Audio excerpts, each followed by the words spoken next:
On my wedding day, my sister walked down the aisle in a wedding dress and said, "He chose me." My mom clapped and said, "We knew you'd get it." My groom just laughed, "You have no idea what's coming." Then he played a recording on his phone, and everything changed. My dress was a delicate lace creation that had been passed down through generations, perfectly altered to fit me. Everything was perfect. But looking back, I should have noticed the warning signs. The way my mom kept giving me those tight-lipped smiles, the kind that screamed, "Just go along with it," but nothing, absolutely nothing, could have prepared me for what came next. The music began, and the bridesmaids, dressed in flowing pastel gowns, made their way down the aisle. My heart raced. I was minutes away from marrying the man I loved. And then, just as the processional ended, and everyone turned to look at me, something shifted. The music suddenly stopped, and there she was, my sister Valerie, walking down the aisle in a wedding dress. At first I thought I was seeing things, but no, there she was holding a bouquet and wearing a smug grin. The room went silent, and the whispers began. I stood frozen, gripping my bouquet so tightly my fingers were numb. Then she spoke. "He chose me instead." My mind couldn't process it. My sister, my own flesh and blood, was standing at the end of the aisle, declaring that she had taken my place. The gasps from the crowd echoed through the room. Someone in the back whispered, "Oh my God." And then my mother, my own mother, started clapping. "We knew you'd understand." She beamed as though this was some kind of twisted family celebration. I was trembling. My father, his face buried in his hands, looked ashamed, but remained silent. And then Michael, my groom, laughed, not nervously or confusedly, but with deep satisfaction, as if he had orchestrated the greatest prank of all.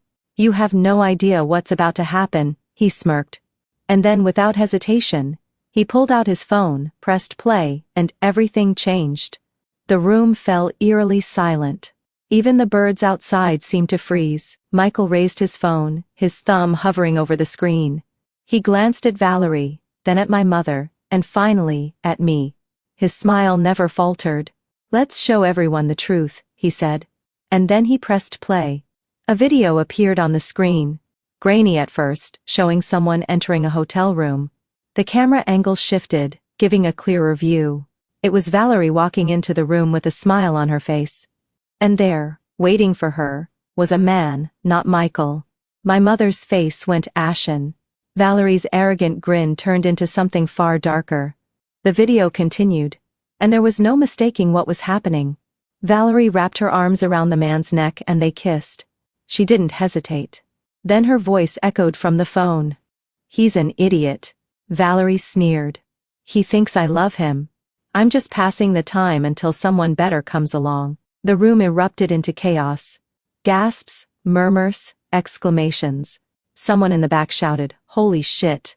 My hands, still clutching the bouquet, were shaking, but now it was with rage. My sister had tried to humiliate me in front of everyone, and Michael had turned the tables. Valerie whipped around to Michael, her face contorted with disbelief. You set me up." He lowered his phone. "I didn't need to," he replied coolly. "You did all this yourself." My mother, finally regaining her voice, stammered. This isn't what you think. Valerie is the one for him. You would have understood in time." I felt my stomach turn. But Michael wasn't finished. "Oh, I understand just fine," he said. "Let me explain the best part." Valerie recoiled, her hands trembling. "Michael, no. He cut her off. "Let's talk about how your mother helped make this happen. How she pushed Valerie to take me away. How she convinced her that she was the one for me because she always thought I was too good for her other daughter." My mother stumbled back, visibly shaken. And then Michael pulled out another phone because of course he had a backup. "You might recognize this voice," he said, pressing play. It was my mother's voice. "She's not smart enough for him, Belle." My mother said. "She's nice." "Sure, but you're the better choice. You're meant to be with someone like Michael. She'll get over it." My knees nearly buckled beneath me. A cold, biting laugh rippled through the crowd. It was from someone, maybe an aunt or distant cousin, but it spread quickly. The murmurs began, and with them came the weight of judgment. Valerie stood there, her dress now a mockery of the day, her chest heaving with fury. "You knew," she spat at Michael. "This whole time you knew what was going on and played along." Michael stepped forward, his gaze steady. "I wanted everyone to see exactly what you are." Valerie clenched her fists. "You said this would work. You promised she'd accept it." My mother looked as though she might faint. "Do you still think I'll just get over this?" I asked. My voice steady but icy. She opened her mouth to speak but couldn't find the words. And then the whispering in the crowd morphed into something darker. Laughter. Not the warm kind. The kind that stings. People were shaking their heads, murmuring to one another, pointing. I didn't catch who started clapping first, but the sound spread, slow, sarcastic and biting.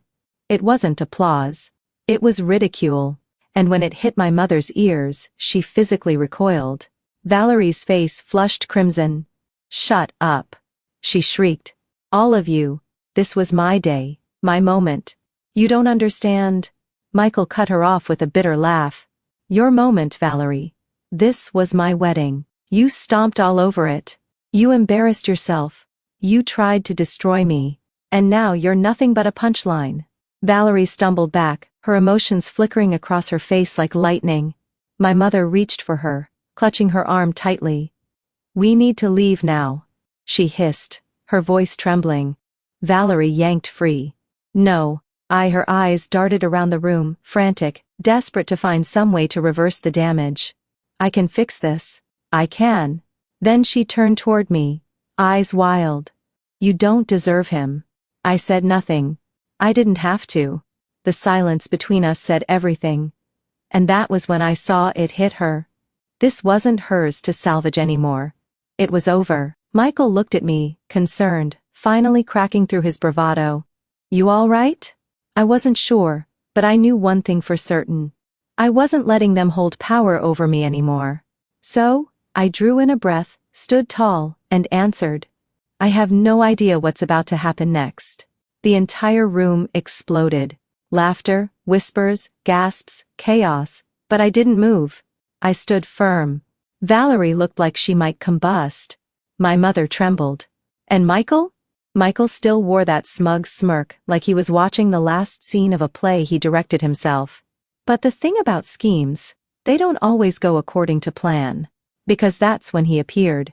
The back doors creaked open, and in walked a man in a sharp black suit. Not a guest, not a part of the celebration. He walked with calm purpose. A phone in one hand and an envelope in the other. His eyes scanned the room until they found Michael. The air shifted. Everyone turned. Michael's smirk faded. I didn't know who this man was. But Michael did. "Mr. Right," the man said coolly. "We need to have a word." Michael inhaled sharply. "Not now," the man arched an eyebrow. "Oh, I think now is perfect." And just like that, the entire balance in the room shifted. Michael, the puppet master just moments ago, suddenly looked trapped. I faced him directly. "What is going on?" He glanced from me to the stranger. I said, "Not now." But the man wasn't listening. He pressed play on his phone. This time the recording wasn't about Valerie. It was Michael speaking. "Just keep her happy for now." His voice echoed. "I need her family on my side. Once the deal goes through, I'll be done with her." Time froze. My stomach twisted. Michael's voice kept playing. "Her father's the real prize. He's been looking to sell, and I need him to like me once the contracts are signed. I'll make up some excuse. Cancel the wedding. But until then, she needs to believe I'm Alan." A strangled sound escaped me. It had all been a lie.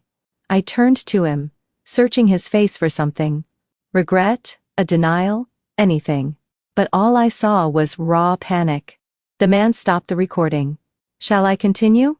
he asked calmly. Michael lunged, but the man sidestepped easily and passed the phone to someone in the crowd. They hit play, and now everyone could hear it. "I don't even like her." Michael's voice went on. "She's just naive, way too trusting, the perfect target." The silence that followed was deafening. Someone muttered, "Holy shit." Then everything imploded. Gasps, cries of disbelief. People looked between me, Michael, and each other in stunned horror. My father stood, his chair screeching back. Michael turned, his face white. Wait! But my dad didn't wait. One punch, solid, direct, right to the jaw. Michael hit the ground. Screams rang out. A few people clapped. Others just stared in disbelief. As for me, I stood motionless. My sister betrayed me. My mother, complicit, and Michael, the man I thought was my forever, had used me like a bargaining chip. I felt nothing, just emptiness. I turned toward Valerie, half expecting her to look smug, but she wasn't. She looked devastated, staring at Michael like he'd just ripped the ground from under her. She took a hesitant step forward. "Michael, you shut up!" he snapped. He wiped the blood from his mouth, still on the floor. "You ruined everything." Valerie's jaw locked. And that's when I nearly laughed.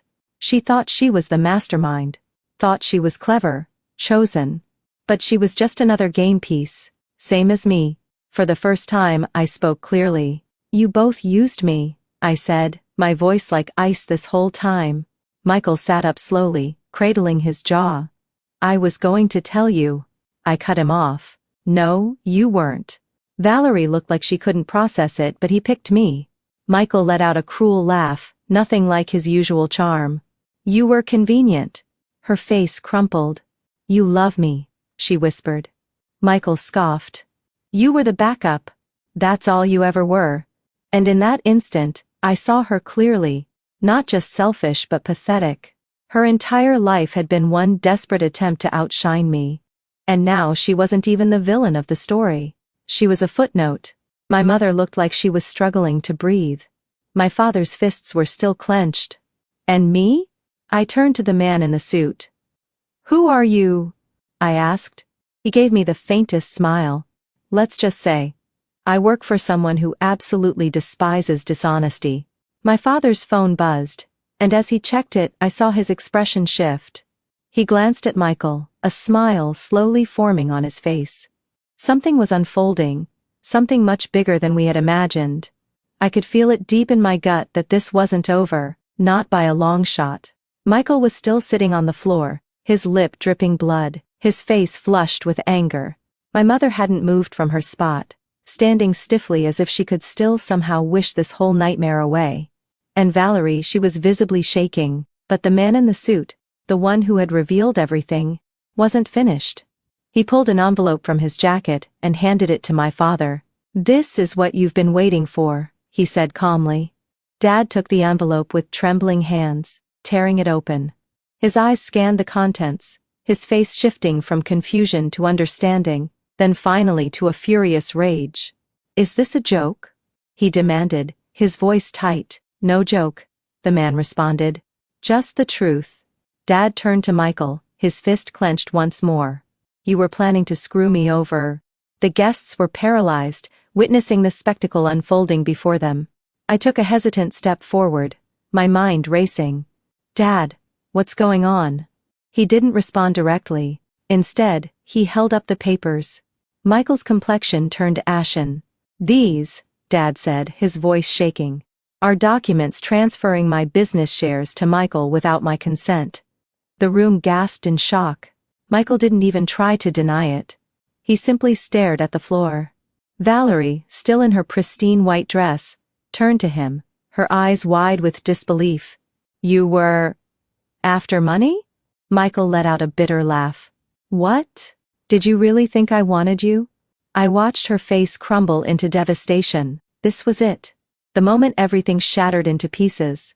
Valerie made a strangled noise, caught somewhere between a sob and a scream, and clutched at Michael's arm, desperate. "But you love me. You chose me." Michael jerked his arm away.